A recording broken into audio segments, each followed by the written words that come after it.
Guys, അപ്പോൾ ഒരു ബജ്ജി ഉണ്ടാക്കാൻ ഒരു മോഹം. ബജ്ജി എന്ന് പറഞ്ഞാൽ ഏത് ബജ്ജിയും ഞാൻ കഴിക്കും. പിന്നെ അവൈലബിലിറ്റി നോക്കിയപ്പോൾ വാഴയ്ക്കാണ് കിട്ടിയത്.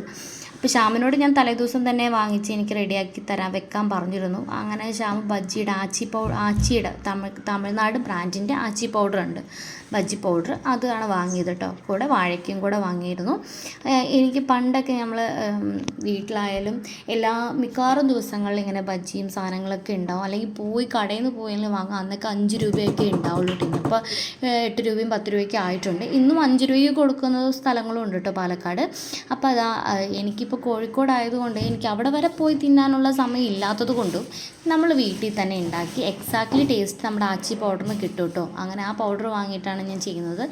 അങ്ങനെ നല്ലോണം അതിനകത്ത് മുക്കിയെടുത്ത് പൊരിച്ചെടുത്ത് നമ്മുടെ വാഴയ്ക്ക ബജ്ജി റെഡി. ഈ മാവിൽ തന്നെ നമുക്ക് മുട്ട ബജ്ജി ഉണ്ടാക്കാം, പൊട്ടറ്റോ ബജ്ജി ഉണ്ടാക്കാം, പിന്നെ മുളക് ബജ്ജി ഉണ്ടാക്കാം. കൂടെ കുറച്ച് ഏലക്ക ചായയും കൂടെ അടിപൊളിയായിരിക്കും.